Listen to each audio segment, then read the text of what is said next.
This video is sponsored by Warhaven.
Warhaven, a world where trucks, tanks, and whatever these giant dragons are exist. Yet combat is still settled in a more civilized manner, where smoking actually heals you, and medieval Tachanka. Warhaven's a free-to-play 16v16 medieval hack-and-slash game, and since the beta in last October, they've made quite a few changes. And since more changes could still be made before the game's full release later this fall, I'm gonna just go through the basics so you're prepared to die a little less on the battlefield. After booting up the game and typing in your nice name, you're immediately sent off to boot camp to learn how your legs and arms work. Controls follow the WASD formula, so obviously WASD to move, spacebar to jump, mouse moves your head, left click swings your weapon, and right click blocks. Controls so simple even my dog gets it. The goal is to delete the enemy's HP before they can delete yours. You do this by landing more hits than you take. Just like in real life, getting hit in the head tends to hurt a bit more, and you'll flinch when getting hit by a giant metal object, although some moves let you power through and trade. You can mitigate the damage you get by blocking. As you block, you'll slowly take trauma damage. Too much trauma and you'll forget how to block. If you time your blocks just before getting hit, it reduces the amount of armor-piercing damage you take, letting you last longer before tiring out. If anything though, the best defense is not getting hit in the first place, especially since some classes can just press E to use their can opener. The only way to find out what those moves are and more is by trying each character. Thankfully, the training has a sequel that dives deeper on some of the mechanics and each of the characters. You not only gain the power of knowledge, but also upgraded default outfits for each character. The characters are, for the most part, named after their weapons. Blade wields a giant blade, has good range, wide swings, and straightforward abilities. I don't have a lot to say about him because he's simple and he works. Oxlash is good at closing distance and making enemies vulnerable in the air, while Hilt Bash breaks guards. It's that simple. Spike holds a giant spike and is easy to play, but has some tools that are harder to master. Long-ranged pokes mean you can throw attacks safer in a team fight, or just stay back and lunge in at the right opportunity. As they're not wide swings, your pokes need to be more accurate though. And if people aren't respecting your boundaries, you can dodge while charging the big poke. Release the charged attack at the right time and it becomes unblockable. Warhammer is a giant dude with a neckbeard playing with a warhammer.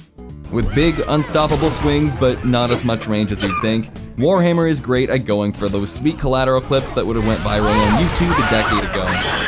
What I really like is that you can charge up your swing while out of combat, use the dash to get into combat, and let it rip. The best Unga Bunga class for sure. Guardian has a giant shield, and excels at guarding his teammates. Who would have guessed? Crowd control is the name of the game. Whether holding down a point on your own or charging through enemy lines, Guardians make their presence felt. They're consistently a threat because of their enormous HP and defense, so definitely try to take one out as soon as you can, otherwise you might never take it down. Hush is the assassin archetype, and I find performs better in 1v1 situations. With less health, 3 dodges, and faster attacks and abilities that cover more ground, it's definitely a little bit harder to get used to playing her after playing some of the other heroes. What's really cool about Hush though is there's 2 different attacks you can perform while blocking that actually deal more damage if you catch an opponent in the middle of their swing. Smoke harnesses the healing powers of, smoke. The downside? You're pretty useless if the fight comes to you. With no block and only a slow jab, you've got different abilities to reposition yourself to get away from your enemies or to your allies. Bye. Think of them as inverse mosquitoes that are still annoyingly hard to hit, but replenish blood instead of stealing it. Smoke is also the only character who can revive anyone on the team. Normally, you can only revive one of your other squad mates if they go down. Now the funny thing is, that is the basics for each character. I didn't even touch on some abilities like being able to change properties or follow-ups either. What I really appreciate is that you can always check the move list for a full breakdown of everything they're capable of, complete with a little short video on the side. Earning enough points in a match will let you temporarily become one of the 4 immortals, a close quarters powerhouse,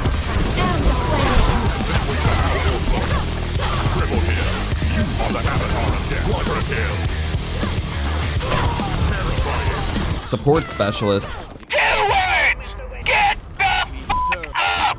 magical artillery, or the pain train. Knowing when and which one to use can completely turn a game around, so definitely make sure to practice with each in the training. I think my favorite is Martyr just because I'm usually in the thick of it when I unlock an immortal anyways, but if you're able to get a decent vantage point, Raven is also an exceptional choice. It also helps to know how each game mode works to achieve victory. I mean, you can't win if you don't know how to win. There are 2 game modes, Dominion and Skirmish. Dominion is your straightforward capture the point contesting over 3 points. Whichever team is holding more points earns morale. Skirmish, on the other hand, has both teams fighting to be king of the hill, with footholds on opposite sides providing access to a closer spawn point or a cannon. While points are captured by whoever has more soldiers standing in the area, other footholds need to be manually captured to unlock them for your team. In both game modes, once a team reaches full morale, the other team has a limited amount of overtime to take back a majority of the capture points. Once their overtime meter burns out, it's game over. Something else that keeps these games interesting are squad tickets and strategy medals. You can redeem squad tickets to respawn directly on a squad member, otherwise you gotta leg it all the way back from the main spawn. Strategy medals are also earned as the game goes on, and can be used to summon a number of benefits, such as a body double who acts as another squad member, meaning it can capture points or be spawned on, but it obviously doesn't attack, a full-on tent letting a limited number of teammates spawn at them, or ice and firestones. Dropping an ice block off at a point literally freezes it, locking it out and not letting the other team recapture it for a certain amount of time, unless they can melt the ice. Teams can work together to summon these relics, or try to sabotage the other teams, and it adds a little more to matches than just sword go swoosh. And that is Warhaven in a nutshell.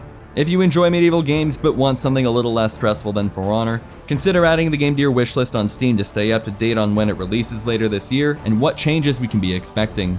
Thank you for watching, thank you again to Warhaven for supporting my channel, and huge shout out to my supporters on Patreon, especially Shadow and Josh. Have a good one, I'll see you on the next video.